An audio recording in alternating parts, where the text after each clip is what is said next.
Hello, my dear children. Hope you all are doing good. Welcome back to the social science class. Today, let us begin the first chapter in economics, that is development. So, as you all know, every human being or every rational being in this world always tries to improve his standard of living. Why do we study? Why do we go to work? In order to come up in our life. Okay, every person wants to progress, wants to achieve development in his life. In the same way, no economy remains stagnant.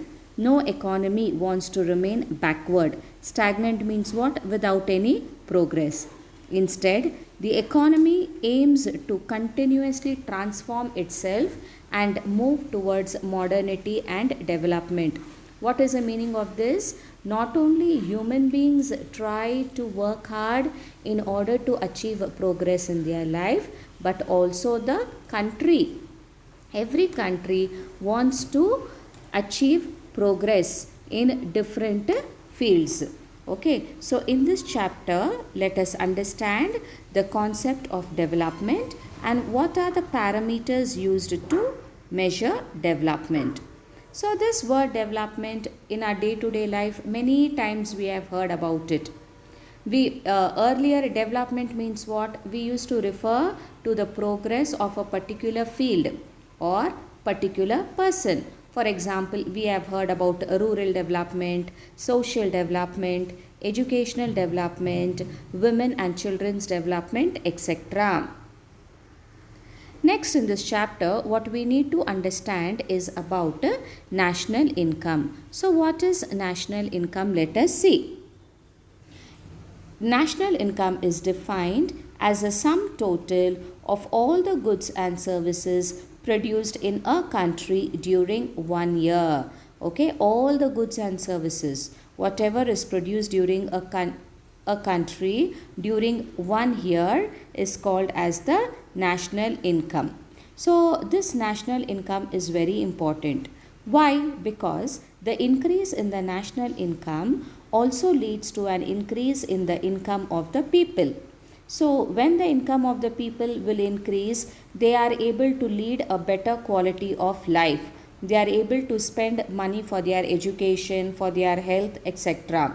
So, what do people do? Apart from buying essential goods and services, what they do is they save a portion of their income as savings for their future. Okay, for their future, because they should not have any problems or anything like that, they save the money for the future. Therefore, the economic development without excluding any portion of the population in the growth process is called as inclusive growth. Now let us understand the term underdevelopment.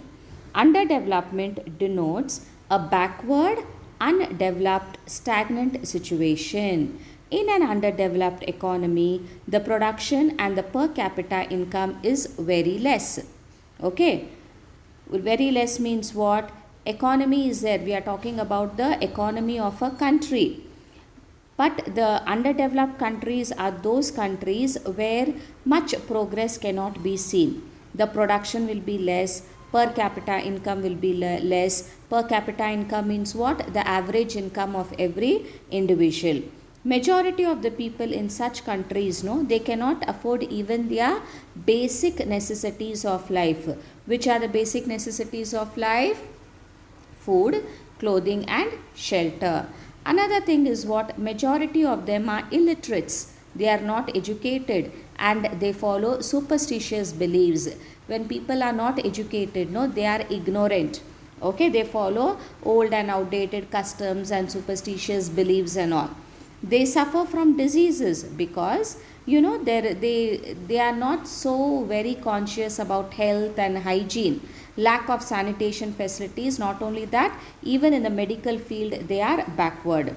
So our country India during the British rule was an example of such a underdeveloped economy. Our economy was very backward. Our country, which was so rich once upon a time, foreigners and all wanted to come to our country for the purpose of trade.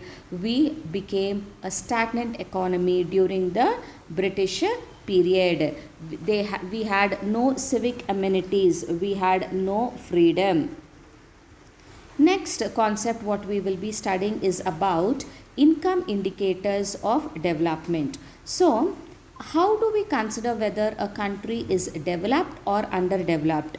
Okay, so they have taken that national income can be used as an indicator of development.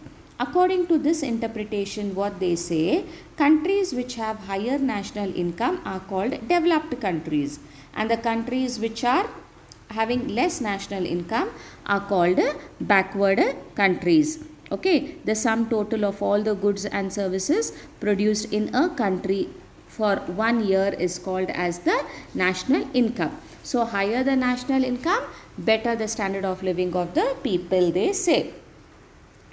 Then per capita income was used as an indicator of development instead of national income. Per capita income, how do we get it? By dividing the national income by the total number of people living in that particular country. So it becomes the average income of each individual. So it is believed that as per capita increases, per capita income increases, that is the average income of every individual, there is also an increase in the standard of living of the people, and then there is a growth in the economy, there is economic growth. Then they again had some other ideas. They said, let us, instead of talking about increase in the national income and per capita income, what is more important is human development indicators. Let us see how the human beings who live in a country or in a particular region, how they can be developed. Through their quality of life, we can come to know whether a country is a developed country or a backward country. So, in order to measure the quality of human life, the United Nations Development Program, that is UNDP, has formed a criterion. It is known as the HDI, or the Human Development Index. So this is framed to measure three different things. One is longevity, knowledge, and standard of living. Longevity means what? The life expectancy of the people. Means approximately the people in that country live up to what age? Okay, 65 or 70, till what age they are able to live. So if people are living for a longer period of time, means what? Okay, their health condition is good, the environment in the country is good, like a lot of importance is given to sanitation, all those positive things we can see. So life expectancy is first. Second one, educational achievements. Educational achievements means what? How many of the people living in that country are educated? Okay, education, you know children, it is very important. Once you are educated only, you can come up in your life. So when the people in the country are educated, overall the country will progress. Therefore, the educational achievement of a country, they measured on the basis of two factors, that is the average period of schooling completed by the individuals above 25 years and the expected period of schooling of the school children, that is children of 5 years in the future, how much of education they would receive. Okay. Thirdly, the standard of living. Standard of living, it is measured with the help of per capita income. So these are the three indicators of human development index, or you can say human development indicators. So there was a lot of controversies going on, lot of discussions going on as to how exactly will we come to know which is a developed country and which is an underdeveloped countries. So they said with the national income and per capita income, can we come to a conclusion? Then they were not so correct. Then they said no, let us concentrate on the human development indicators. So, the Human Development Index, it is a criterion which is formed by the United Nations Development Program mainly to measure the standard of living of the people. It was framed in the year 1990, and the credit of framing it goes to the Pakistani economist Mehboob ul Haq and India's Dr. Amartya Sen. It is these two people who have contributed their suggestions. They have given their suggestions. Yes, we have to actually find out what is the condition of the human beings who are living in a particular country. Then, as per the studies, the countries which have high human development, okay, they have made a study and they have categorized, means countries which have high human development above 0.8 means they come under the first category. Countries which have middle level of human development, that is from 0.5 to 0.8%, no, they come under middle level development. Countries which have low human development are those countries like from only 0.5%. You understand? So like this, the countries are categorized into high human development, middle level human development, and low human development. Next in this lesson we will be studying about this one, what is it, gender related development. So when we talk about the development of a country, children, equal opportunity should be given to both men and women. So the role of women is also very important in the process of development of the nation. Women, who specially form half of the population, they have the capability of what to work in all the fields of the economic system, and it is the duty of the civilized society to provide social, economic, educational and political equality to women. No doubt, after independence, our constitution has assured equality of freedom and opportunities to more men and women equally. Okay. However, significant types of discrimination can still be seen. Domestic violence, all that is still there. So this gender discrimination should not be there. So greater attention is being given to the health of pregnant and lactating women. Women, those who are about to give birth, and the women, those who are feeding the infants. So steps are even taken to overcome the problem of malnutrition in mothers and children. Means malnutrition means what? They eat food but they are not eating healthy food which is rich in nutrients, proteins, minerals, vitamins and all, no, that they are not consuming. Because of this, postnatal mortality has reduced. That is an evil practice of detecting the gender of the fetus and destroying it before it is being born. Okay, this has reduced the gender ratio. When they find out the ratio between the men and the women, gender ratio is the average number of women per 1,000 men. When a study is being made, always the population of women is low. What is the reason? Before the birth of the child, when the parents come to know that the baby in the womb of the mother is a female, what do? They try to kill the baby, okay, which is called as female foeticide. And sometimes even the baby is born, after that also they try to kill, which is called as female infanticide. Therefore, the government has made it very strict that the gender of the child will not be known to the parents till the birth of the child.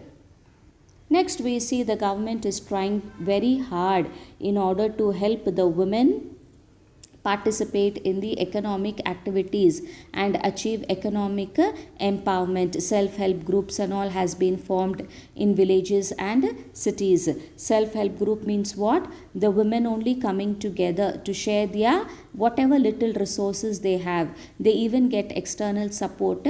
They start business jointly and they earn the income. The women are even given training in to manage accounts, how to handle bank transactions and skills, etc. So by doing this, through the self-help groups, women are able to earn money, save money and also make use of the money however they want.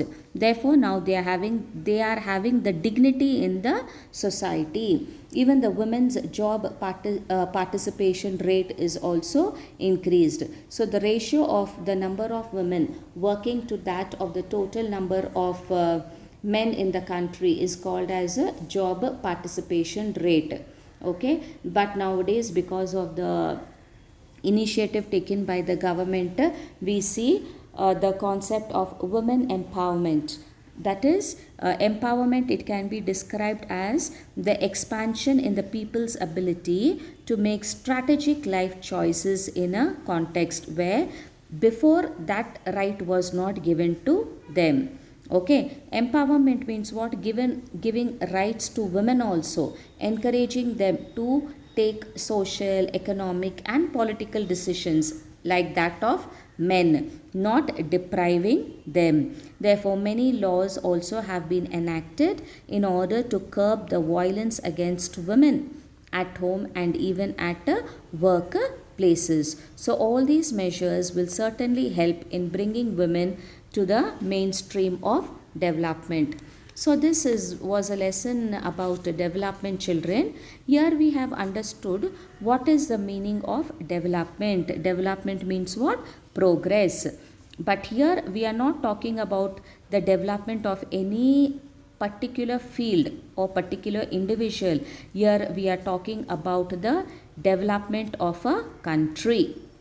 Whenever the economic activities of a country expands, it is called as the economic development. And then we have seen what is the meaning of underdevelopment and what are the features in an underdeveloped country we have seen. Then what are the indicators of development? In that they have calculated the national income, per capita income, and thirdly about human development.